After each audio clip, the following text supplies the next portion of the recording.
You guys just keep asking for the more Reddit stories. So, I'm ready with the new tale. Let's read some cool, interesting cheating wife Reddit stories. And guys, I'm trying to hit 1,000 subs before the end of the year, and I think we can do it. So please subscribe and let's get straight into this one. It's my turn. Epic revenge has come for my cheating wife. She definitely didn't expect this. I always thought of Amanda as my everything. She had that magnetic charm that could pull anyone into her orbit, the kind of smile that could light up the darkest room. We had been married for 6 years, and while no marriage is without its cracks, I thought we had the kind of bond that could weather any storm. At least, I used to believe that. Our story began in the picturesque countryside where life was simple, almost idyllic. Amanda was my high school sweetheart, the girl I had dreamed about every night until I finally mustered the courage to ask her out. We were inseparable, a team against the world. But life has a way of shifting. It started with subtle changes.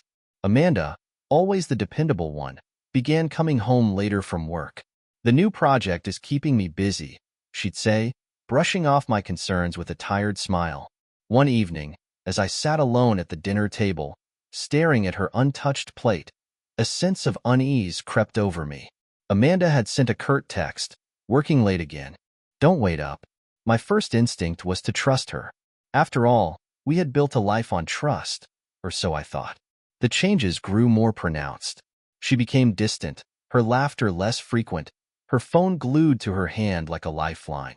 When I'd ask her about her day, her answers were vague, generic. Just the usual, she'd reply, her eyes darting anywhere but at me.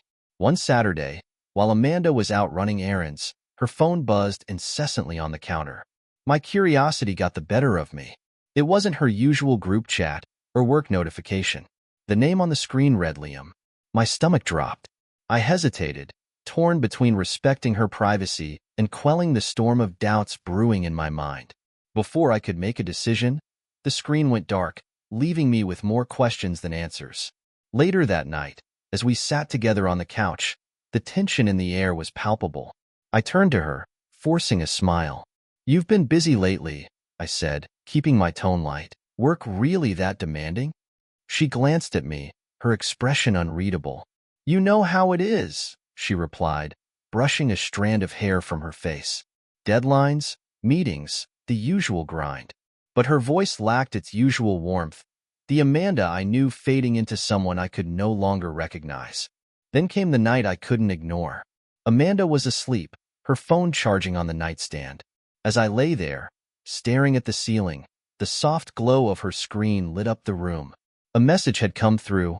"I can't stop thinking about you. Last night was amazing." My chest tightened, the weight of betrayal pressing down on me. My hand trembled as I reached for the phone, scrolling through a sea of messages that painted a picture I didn't want to see. Amanda and Liam, exchanging words laced with affection, with desire.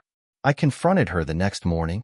My voice was steady, but the anger simmered beneath the surface. "Amanda, who is Liam?" Her reaction was immediate, a flicker of panic, quickly masked by a calm facade. "He's a colleague," she said, her tone dismissive. "Why are you even asking?" "I saw the messages," I replied, my words cutting through the air like a knife.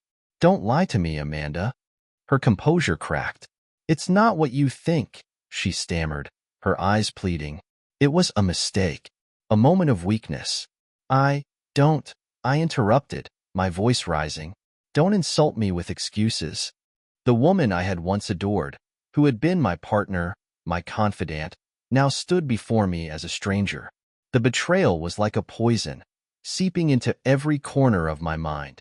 That night, as I sat alone in the darkened living room, the weight of her confession pressed heavily on my chest.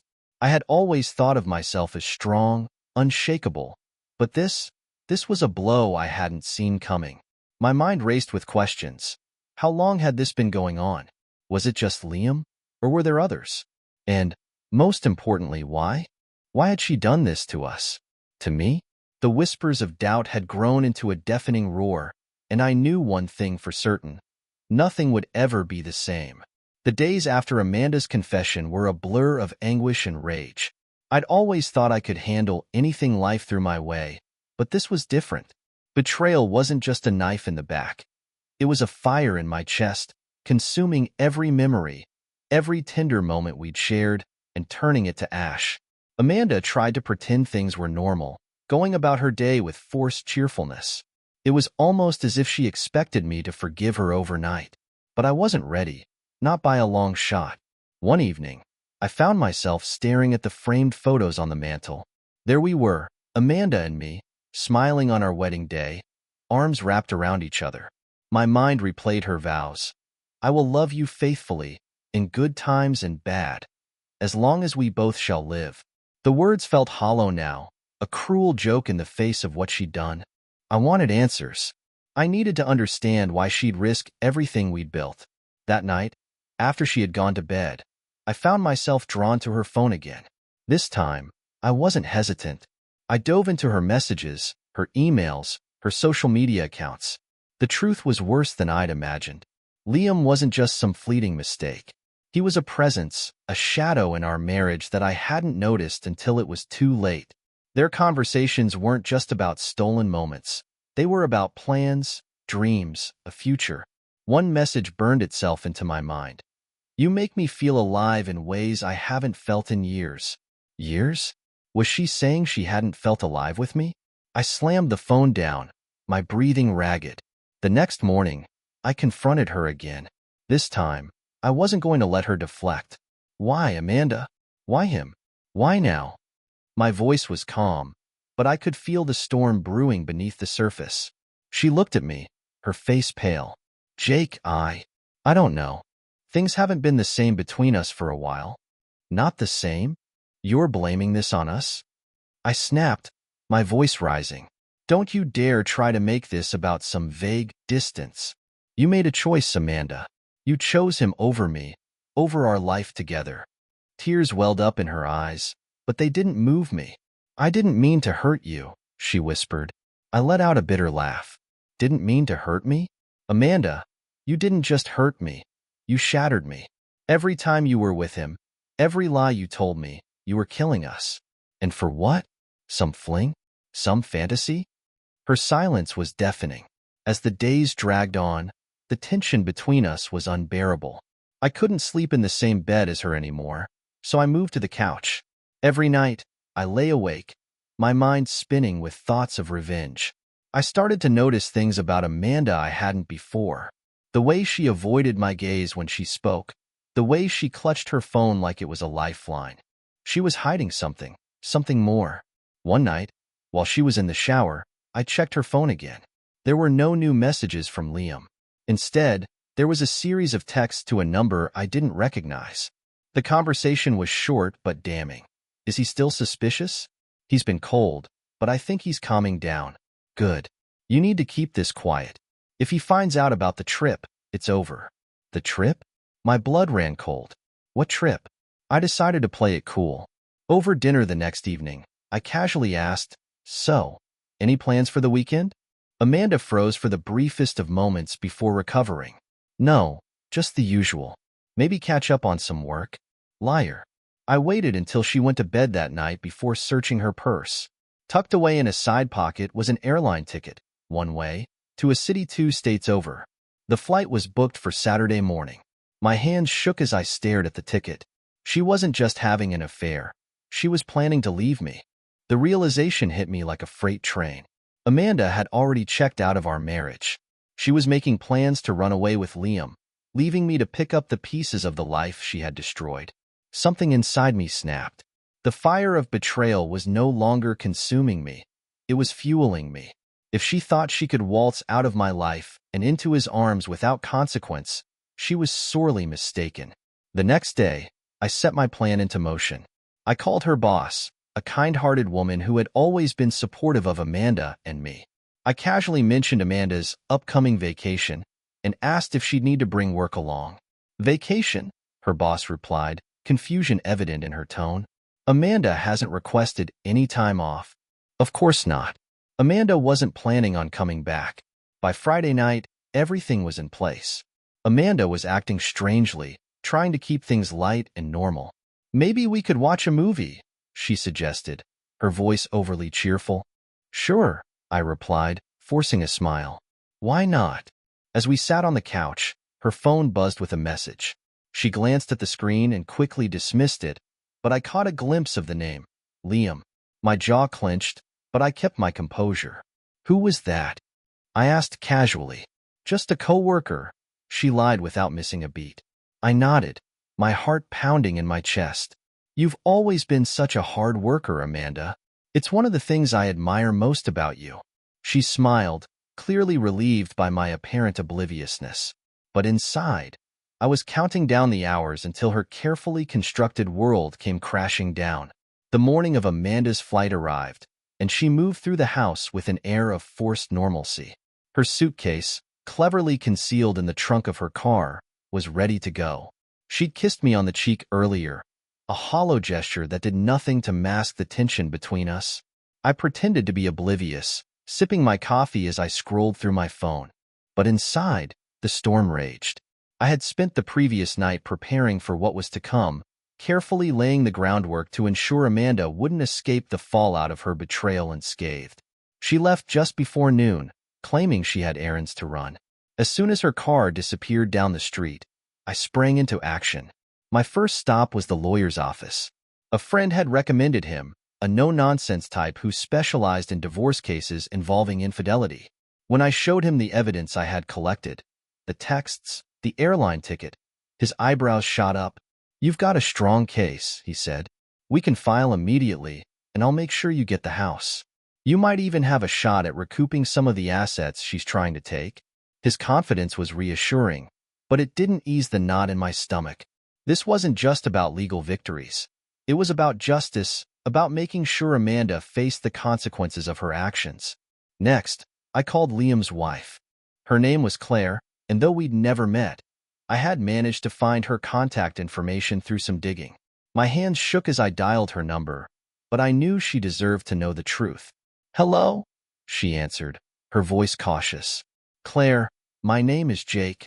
I began, my voice steady despite the whirlwind of emotions churning inside me. I think we need to talk about your husband. The silence on the other end was deafening. What about him? She asked finally, her tone wary. I told her everything. The texts, the affair, the flight Amanda was likely boarding as we spoke. Claire didn't cry or scream. Instead, she thanked me, her voice icy with determination. He's done this before, she admitted quietly. But this time, I'll make sure he pays for it. By the time Amanda returned home that evening, I was ready. She walked through the door, her expression guarded, as though expecting me to question her absence. Instead, I greeted her with a smile. Busy day? I asked, my tone light. She hesitated, her eyes darting to mine. Yeah, just errands, she replied, slipping off her shoes. We sat down to dinner, the atmosphere heavy with unspoken tension. She barely touched her food, glancing at her phone every few minutes. I waited until we were halfway through the meal before dropping the first bombshell. So, how was the flight? Her fork clattered against her plate. What are you talking about? She stammered, her face flushing. The flight, Amanda. The one to see Liam, I said, my voice calm but firm. Or should I say, the one you didn't take because I canceled it? Her eyes widened, panic flashing across her face. Jake, I don't know what you're. Don't lie to me. I slammed my hand on the table, making her jump. I know everything, Amanda. The texts, the affair, the plans to leave. I know it all. For a moment, she was silent, her face pale. Then, she folded her arms, her expression hardening. Fine, she snapped. You want the truth? Yes, I was going to leave. But can you blame me? This marriage has been dead for years. Dead because you killed it. I shot back, my voice cold. Don't you dare try to pin this on me. The argument escalated, years of resentment and betrayal bubbling to the surface. Amanda accused me of being distant, of failing to make her feel appreciated. I countered with the sacrifices I had made for her, the ways I had supported her dreams while she tore ours apart. You're not the victim here, Amanda, I said, my voice trembling with anger. You're the one who lied, who cheated, who betrayed everything we built together. Her defiance crumbled, tears streaming down her face. "I didn't mean for it to happen," she sobbed. "I didn't know how to tell you I wasn't happy." "You could have told me the truth," I replied, my tone devoid of sympathy. "But you didn't. Instead, you chose to destroy our marriage behind my back." The following days were a whirlwind of chaos. Amanda moved into the guest room. Our conversations reduced to strained exchanges about logistics. The divorce papers arrived within the week, and she signed them without protest. But I wasn't done. Amanda needed to understand the full weight of her actions, and I had one final move to make. Amanda's betrayal had shattered my life, but I was determined to make sure she felt the weight of her choices. It wasn't just about revenge, it was about justice. She had dismantled our marriage with her lies and deceit, and I wasn't going to let her walk away unscathed. She spent most of her time in the guest room now, emerging only to grab a quick meal or avoid awkward questions from the neighbors. She carried herself like a ghost, the once vibrant woman I had fallen in love with reduced to a shadow of guilt and shame. But guilt wasn't enough for me. I needed her to understand the destruction she'd caused. The first crack in Amanda's carefully curated facade came when Liam's wife, Claire, made her move. It was a Tuesday afternoon when Amanda's phone buzzed incessantly on the kitchen counter. I glanced at the screen and saw Claire's name. Amanda hesitated when she saw me holding the phone. "Who is it?" I asked, my tone deceptively calm. She snatched it from my hand, her face pale as she read the messages. Claire wasn't holding back. "You're nothing but a homewrecker. Liam's done with you. He's begging me for forgiveness. Don't ever contact him again." Amanda's hands trembled as she set the phone down. "It's nothing," she muttered, avoiding my gaze. "Nothing?" I replied, raising an eyebrow. "Sounds like Liam's wife doesn't share your enthusiasm for your little fling." She didn't respond, but her silence spoke volumes. Claire wasn't just venting her anger. She was systematically dismantling the fantasy Amanda had built around Liam. The next day, Amanda received another message, this time from Liam himself. "I can't do this anymore. Claire found out, and I'm trying to save my marriage. Don't contact me again." The sound of her phone hitting the counter echoed through the kitchen. Amanda sank into a chair, her face buried in her hands.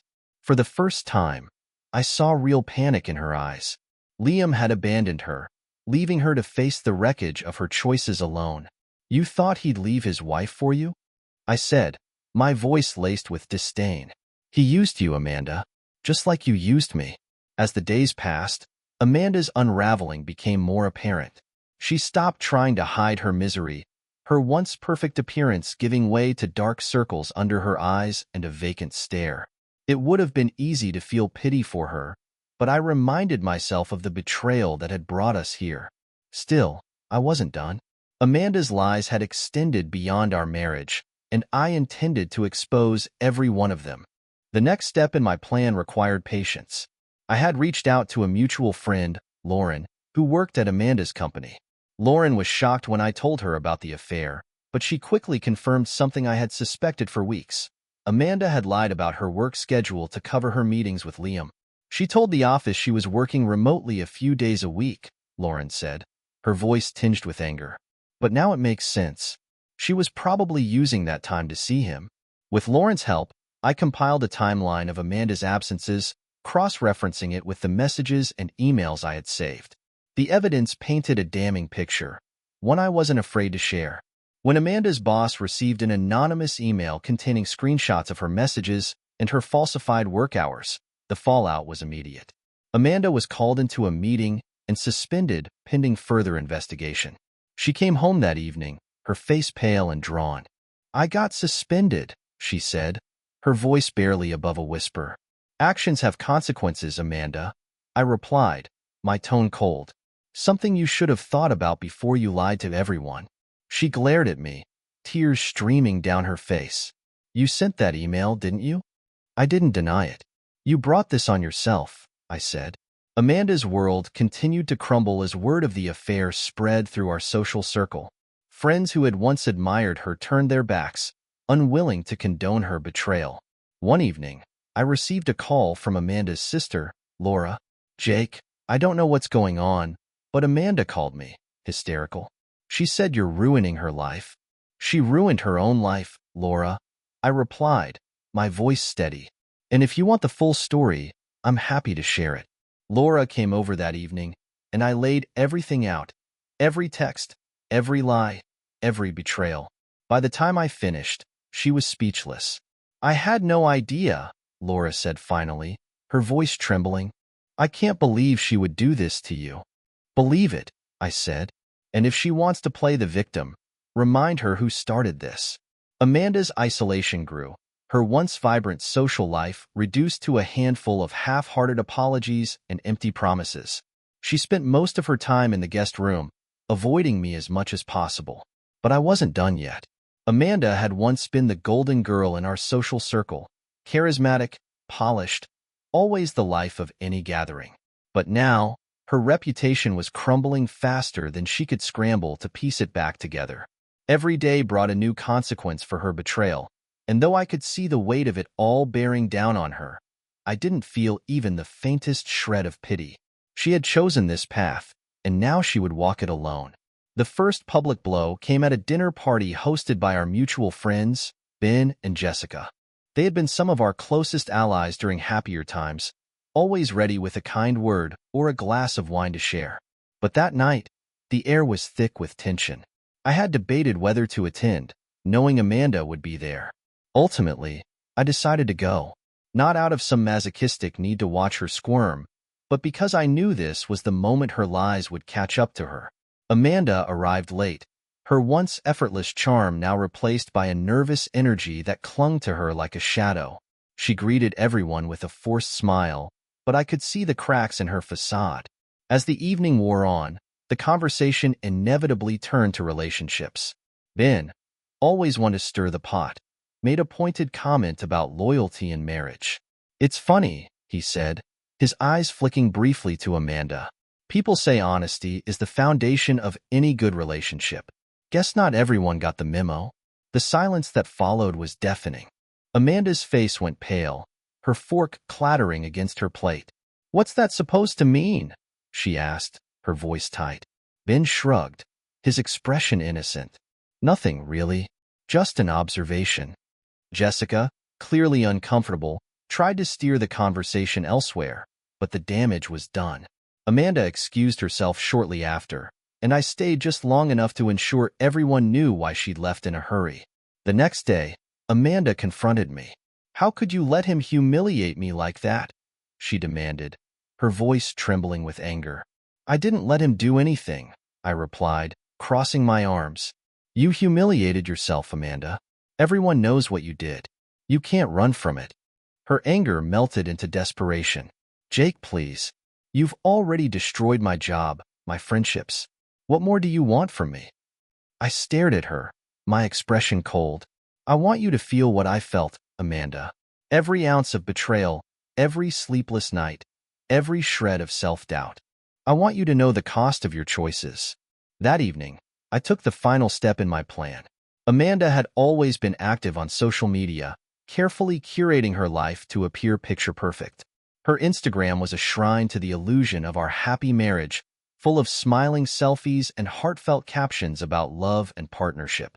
I posted a single photo, a screenshot of her messages with Liam, paired with the caption, "Not every story has a happy ending." The reaction was immediate. Comments poured in, some expressing shock, others sympathy, and a few outright condemnation. Amanda's phone rang incessantly as friends and family demanded explanations. She stormed into the living room, her phone clutched tightly in her hand. You had no right, she screamed, her voice cracking. I had every right, I shot back. You turned our marriage into a lie. It's time the world knows the truth. The fallout was swift and brutal. Amanda's family, who had always adored her, distanced themselves, unable to reconcile the person they thought they knew with the reality of her betrayal. Her friends abandoned her, unwilling to be associated with the drama. Even Liam, the man she had risked everything for, blocked her on every platform. You've taken everything from me, she said one night, her voice barely above a whisper. No, Amanda, I replied, my tone ice-cold. You gave it away. Despite everything, I couldn't shake the feeling that this wasn't enough. Amanda had been humiliated. Yes, but the fire of revenge still burned in my chest. The final blow came in the form of a letter. Amanda had applied for a new job, hoping to rebuild her life. But I had made sure her potential employer received a copy of the evidence I'd gathered. When she received the rejection email, her sobs echoed through the house. I leaned against the doorway of her room, watching as she crumpled into a heap on the floor. "Actions have consequences, Amanda," I said softly. "I hope you've learned that." Amanda's sobs haunted the house, but they didn't move me. She had reduced everything we built into rubble, and her pain was just another consequence of her choices. But even as I watched her crumble, a strange hollowness began to take root in me. Revenge wasn't as satisfying as I thought it would be. Still, I couldn't stop. Not yet. Weeks passed, and Amanda's world shrank. She rarely left the guest room, her once pristine appearance replaced by disheveled clothes and unkempt hair. I caught glimpses of her scrolling through her phone, probably looking for sympathy, but most of her messages went unanswered. One evening, I found her in the kitchen, staring blankly at a cup of tea she hadn't touched. Her eyes were sunken, her expression vacant. "What do you want from me, Jake?" she asked, her voice hollow. "You've already destroyed me. Isn't that enough?" "I didn't destroy you," I replied coldly. "You did this to yourself. I'm just making sure you can't escape the fallout." She laughed bitterly, a sound that sent a chill down my spine. "You think this makes you strong? You think this makes you better than me? It doesn't. It just makes you cruel." I stared at her, anger bubbling beneath the surface. "Cruel is what you did to me, Amanda. You lied, you cheated, and you tore our marriage apart. Don't you dare play the victim now." But something in her words lingered, gnawing at the edges of my resolve.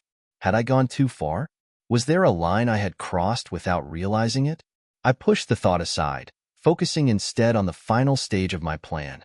Amanda's humiliation was nearly complete, but there was one piece left: the house. I had worked tirelessly to secure full ownership of the property, and the court had finally ruled in my favor. The eviction notice arrived on a rainy. Amanda found it before I did, the paper trembling in her hands as she stared at me with wide, disbelieving eyes. "You're kicking me out," she whispered, her voice barely audible. "It's my house now," I said, my tone devoid of emotion. "You can't stay here anymore." She looked at me like I had struck her, her tears mixing with the rain that had started to drizzle through the open window. "Where am I supposed to go, Jake? I have nothing left." "That's not my problem," I replied, turning away. Amanda left that evening, her belongings stuffed into a couple of battered suitcases. She didn't say goodbye, and I didn't offer any parting words. I watched from the window as she drove away, the taillights of her car fading into the night. For the first time in months, the house was silent. At first, the solitude was a relief. No more tension, no more arguments, no more Amanda. But as the days turned into weeks, the silence became suffocating. I started to notice the absence of things. The way Amanda's laugh used to fill the room, the scent of her perfume lingering in the hallway, the warmth of her presence beside me at night. I had been so consumed by anger and revenge that I hadn't stopped to consider what life would be like without her. One evening, I found myself going through the box of her things she had left behind. Among the clothes and trinkets was a journal. I hesitated, then opened it, flipping through the pages. The entries painted a picture I hadn't expected, one of a woman drowning in guilt and confusion, torn between her love for me and her desire for something she couldn't name. "I hate what I've done to Jake. I wish I could undo it, but I don't even know where to start. Every time I look at him, I see the man I fell in love with, but I also see the man I've betrayed. I don't deserve him. Maybe leaving is the only way to save us both." Her words cut deeper than any argument we'd had. For the first time, I saw the depth of her remorse, not the surface-level apology she had given me, but raw, unfiltered regret.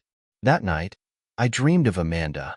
I dreamed of the life we had before the betrayal, the laughter and love that had once defined our relationship. When I woke, the weight of my revenge felt heavier than ever. Had I truly gained anything by destroying her? Or had I simply destroyed us both? The days following Amanda's departure were a haze. At first, I thought I'd feel triumphant, vindicated even. Instead, the silence of the house pressed down on me like a weight I couldn't lift. Every room was a reminder of her absence, a void that echoed with memories I couldn't escape. I buried myself in work, trying to move on, but it wasn't enough. The nights were the hardest. Lying in our bed, the emptiness beside me stretched out endlessly. I'd stare at the ceiling, my mind replaying every fight, every moment of betrayal, and every tear she had shed. One evening, as I sorted through old photos to delete or store away, I stumbled upon a folder labeled Anniversary. Curiosity got the better of me, and I opened it. The images were a time capsule from our happiest days, smiling selfies from a weekend getaway, Amanda laughing as she splashed water at me by the beach, her arms wrapped around me at a candlelit dinner.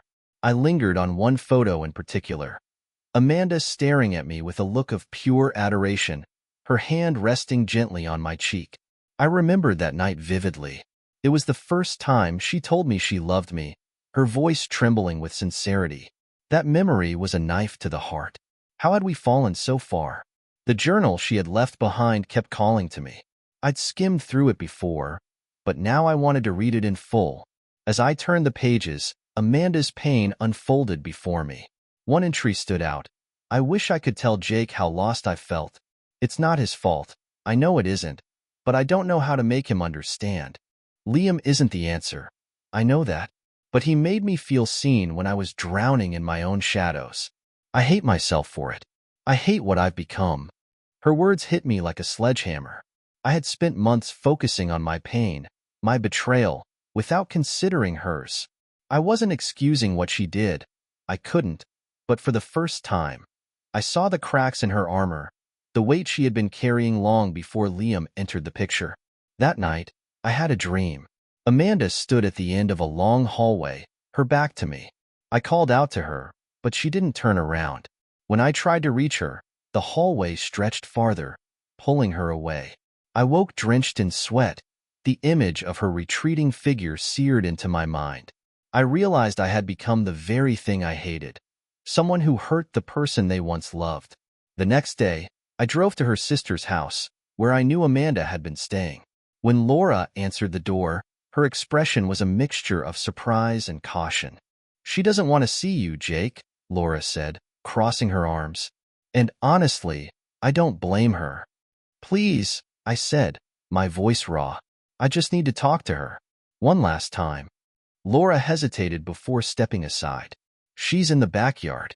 I found Amanda sitting on a weathered bench, staring blankly at the overgrown garden. She looked smaller somehow, as if the weight of everything had physically diminished her.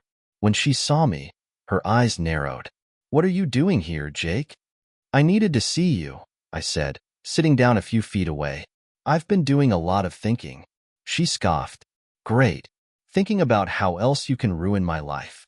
Her bitterness stung, but I couldn't blame her. "No," I said softly, "about how I already have, and about how I've ruined myself in the process." Her expression faltered, a flicker of confusion crossing her face.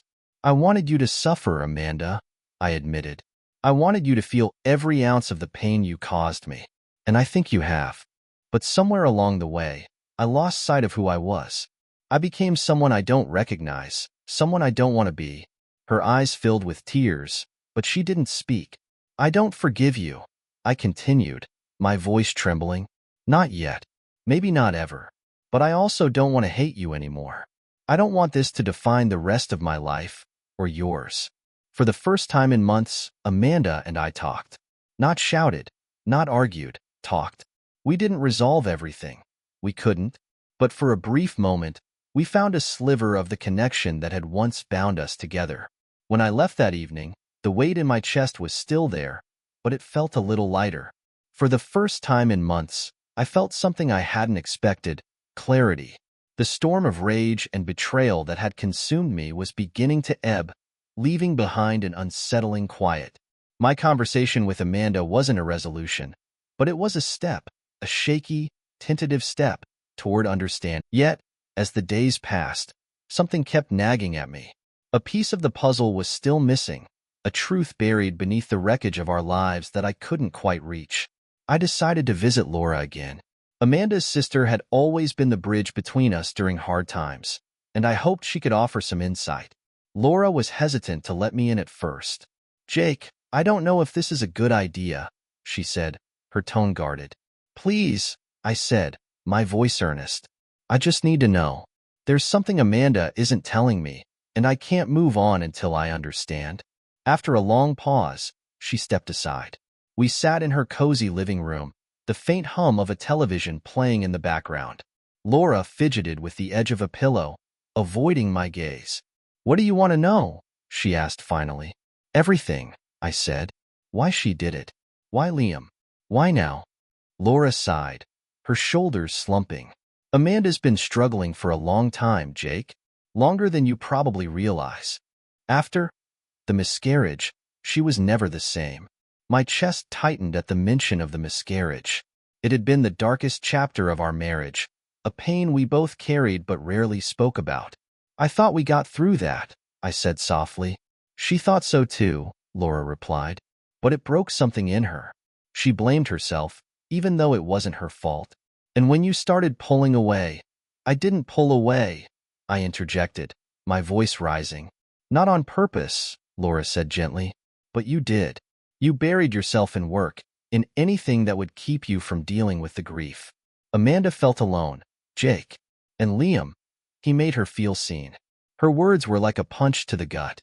I had spent so much time focused on Amanda's betrayal that I hadn't considered my own role in the breakdown of our marriage. I drove home that night, my mind racing. Laura's words had opened a door I hadn't wanted to walk through, a door that forced me to confront my own failures. But as I turned the corner onto my street, I noticed something strange. A car I didn't recognize was parked in my driveway. I parked a few houses down, my heart pounding as I approached the house.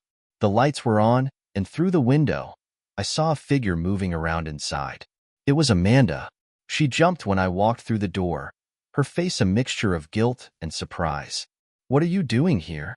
I asked, my voice cold. I needed to get some of my things," she stammered, gesturing to a box on the floor. "You couldn't have called first?" Her eyes darted away, and that's when I noticed the second box, one filled with items that didn't belong to her. My heart sank. "You weren't just here for your stuff, were you?" Amanda hesitated before finally meeting my gaze. "I found something," she said, her voice trembling. "Something you need to see." She handed me an envelope, its edges worn as though it had been opened and closed many times. I tore it open, my hands shaking. Inside was a letter written in Amanda's handwriting, addressed to me. The words blurred as I read them, my mind struggling to process what they meant. "Jake, by the time you read this, I'll be gone. I can't keep pretending everything is okay when it's not. I need to figure out who I am, and I can't do that while I'm still tied to you. This isn't about Liam. It's not even about us. It's about me. I've been lost for so long, and I don't know how to find my way back. I'm sorry for the pain I've caused you, but staying would only hurt us both more." The date on the letter was from weeks before I confronted her about the affair. I stared at Amanda, my chest tightening with a mix of anger and confusion. "You were planning to leave me before Liam?" She nodded, tears streaming down her face. "I was. But then I stayed because I didn't know how to let go. And then Liam happened, and everything spiraled out of control." Her confession was a knife twisting in the wound. All this time, I thought I had been the victim of her betrayal. But the truth was more complicated, more devastating. We sat in silence for what felt like hours, the weight of everything between us pressing down like a storm cloud. "I don't know how to fix this," I said finally, my voice barely above a whisper. "Maybe we can't," Amanda replied. "But I had to tell you the truth. You deserved that much." The truth Amanda revealed left me reeling. For months, I had built a narrative in my mind, a story where I was the wronged husband and she was the heartless betrayer. But the letter had shattered that illusion. Amanda wasn't blameless, but she wasn't the villain I had painted her to be, either. She was just broken. And maybe, in some ways, so was I. In the days following her revelation, I found myself questioning everything. Had I truly been the husband Amanda needed? Could I have done something differently? Something that might have stopped this from spiraling so far out of control? My friends, the ones who had rallied around me when the affair first came to light, didn't understand my hesitation. Why are you even thinking about this, Jake? Ben asked over beers one night. She cheated on you. That's all you need to know. It's not that simple, I muttered, staring into my drink. Ben scoffed. It is that simple. She broke your trust. End of story. But it wasn't the end of the story, not for me. I found myself drawn back to the journal Amanda had left behind. The pages were raw and unfiltered, a glimpse into a mind unraveling under the weight of guilt and despair. One entry stood out. I don't even know who I am anymore. The woman Jake fell in love with feels like a stranger, and I don't know how to find her again. Maybe she's gone for good. Her words haunted me. Amanda wasn't just lost. She was drowning, and I had been too blind, too wrapped up in my own pain to see it.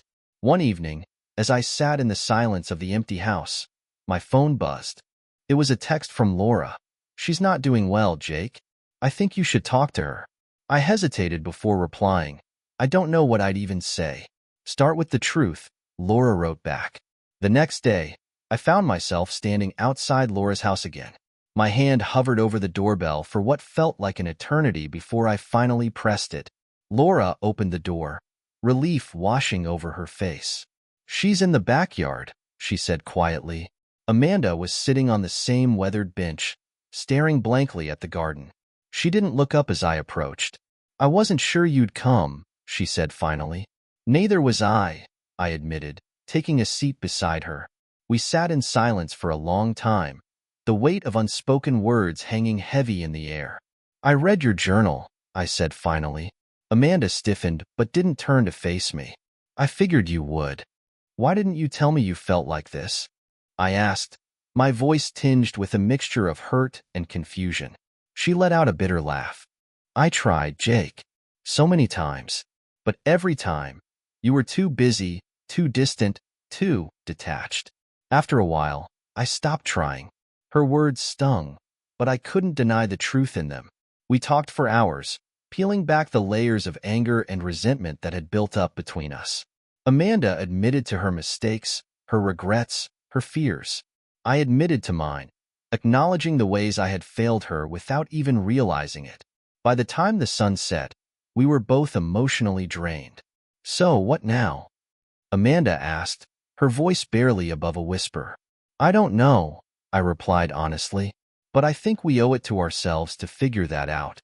Over the next few weeks, Amanda and I began the slow, painful process of rebuilding.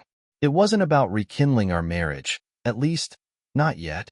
It was about finding a way to coexist, to understand each other without the weight of the past dragging us down. Therapy became a lifeline, a space where we could confront our demons without fear of judgment. Amanda worked through her guilt, her grief, her sense of identity. I worked through my anger, my pain, my need for control. It wasn't easy.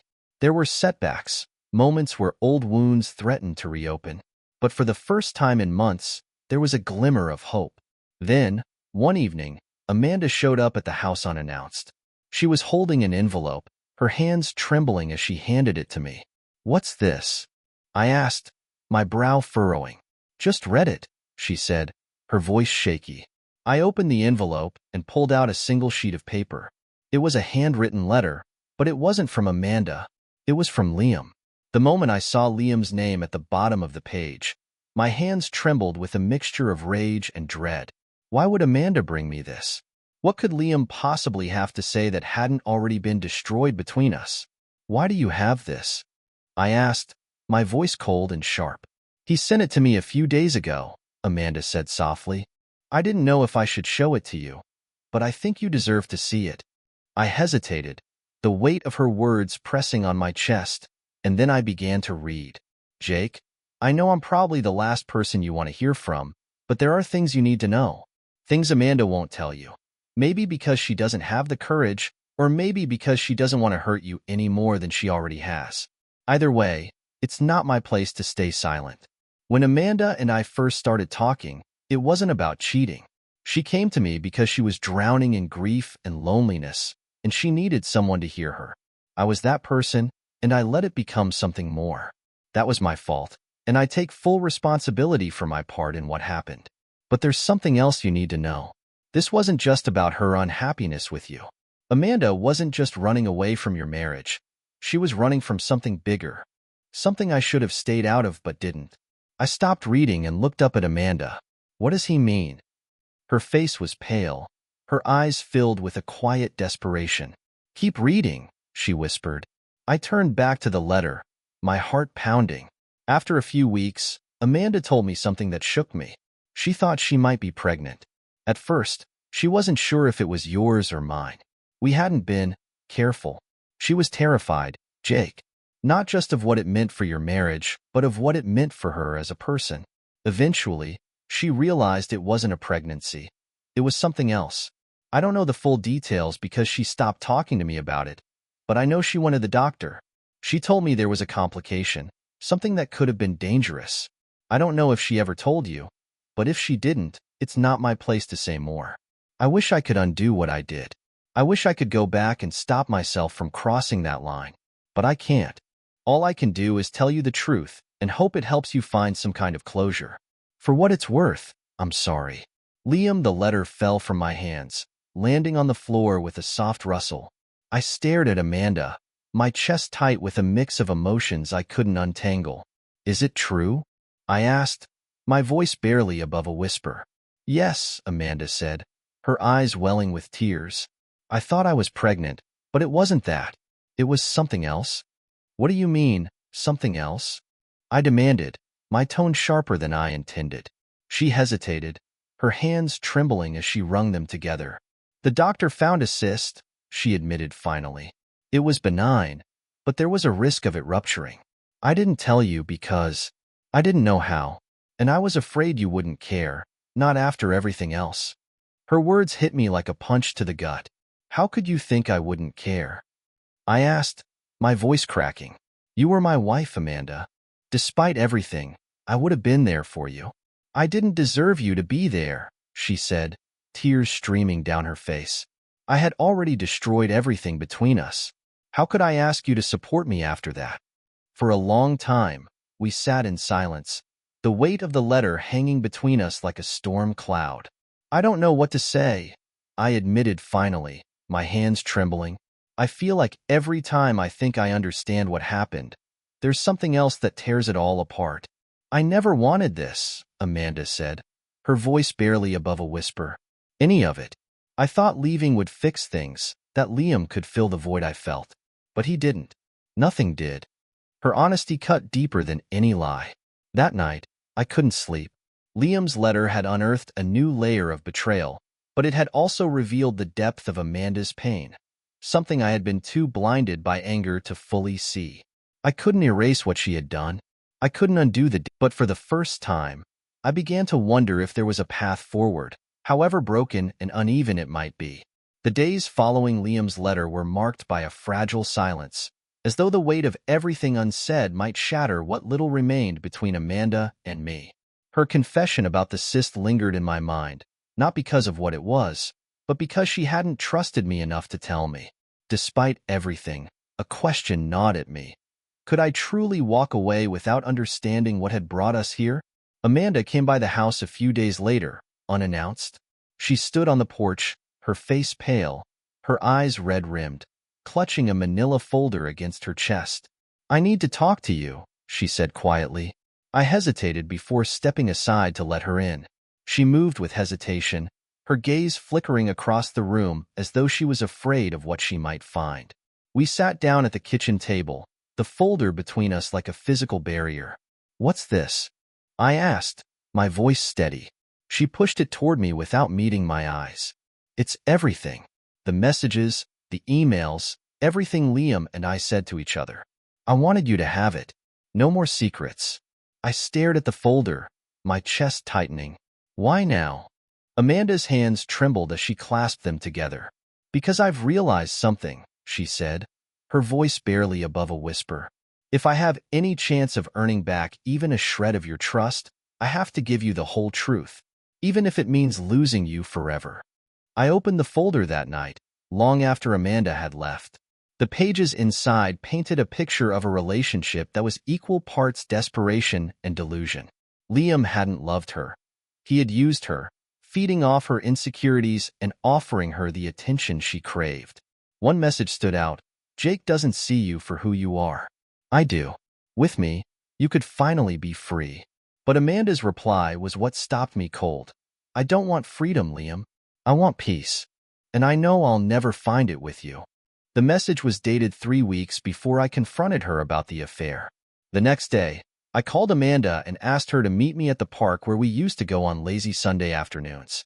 She agreed without hesitation, and I found her waiting for me on our favorite bench, bundled against the chill in the air. I sat down beside her, the folder tucked under my arm. I read it, I said.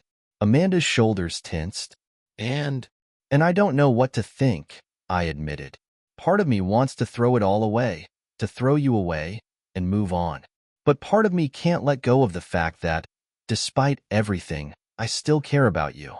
Her breath hitched, and for the first time in months, I saw hope flicker in her eyes. I don't deserve that, she whispered. No, you don't, I said bluntly. But this isn't just about you. It's about me too. About what kind of person I want to be. We sat in silence for a long time, the weight of our shared history pressing down on us. Finally, Amanda spoke. What do you want, Jake? The question hung in the air, heavy and loaded. I didn't have an answer, not yet. I don't know, I admitted finally. But I know that I can't keep holding on to this anger. It's killing me, Amanda. And it's killing any chance we might have of figuring out who we are, with or without each other. Her eyes filled with tears, but she nodded. I'm not asking you to forgive me, she said. I don't think I'll ever forgive myself. But if there's even the smallest chance we can find a way forward, I need time, I interrupted, my voice firm but not unkind. Time to figure out what I want. What we want. Amanda nodded again, her expression a mixture of relief and resignation. Take all the time you need, she said softly. The days that followed were a whirlwind of introspection.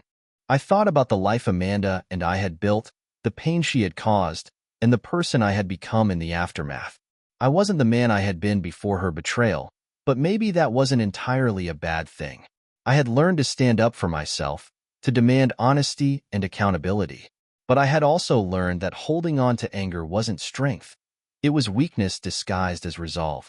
A week later, I called Amanda. Can we meet? I asked.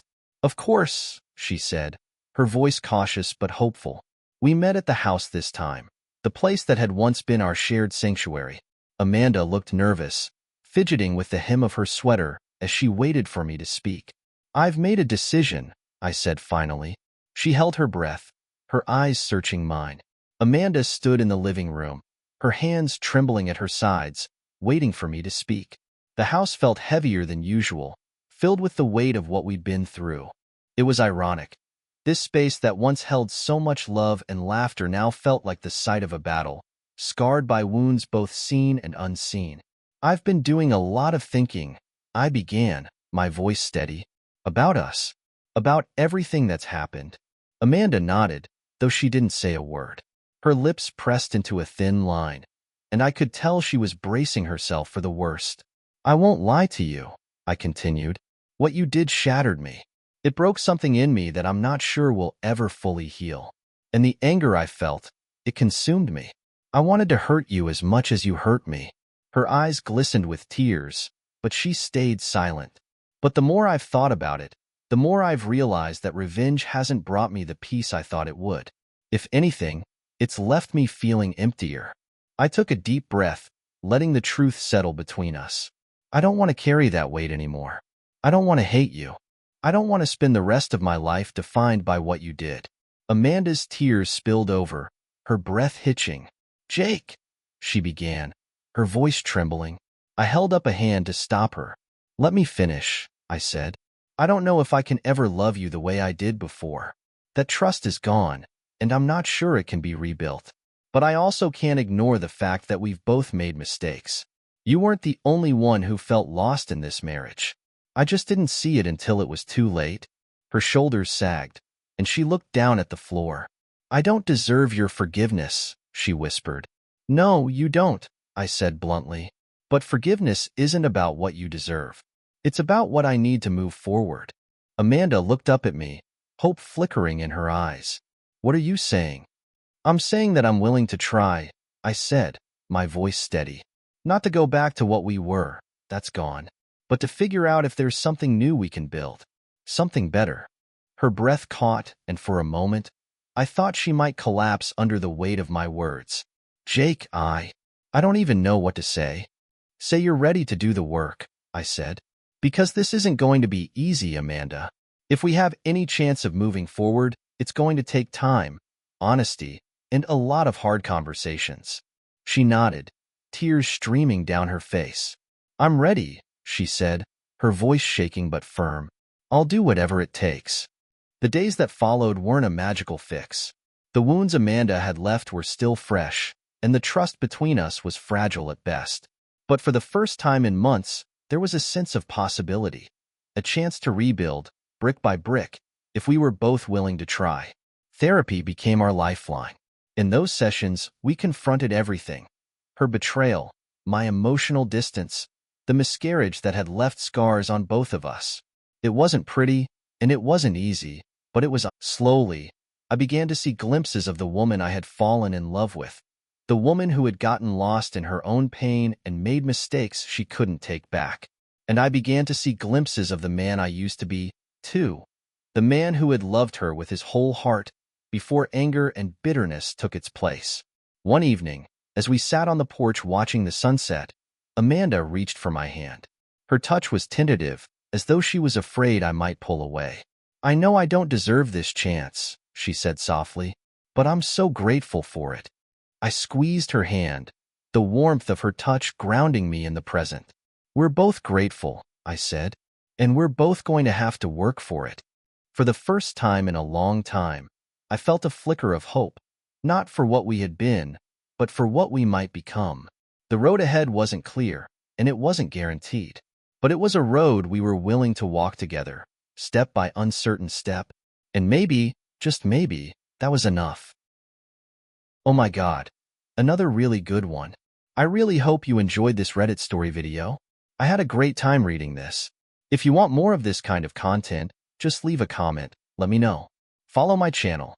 I'm really trying to hit 1,000 subs before the end of the year. And we can do it. It's going to happen, guys. Thank you so much. Now, everybody have a great night and have a sweet dreams.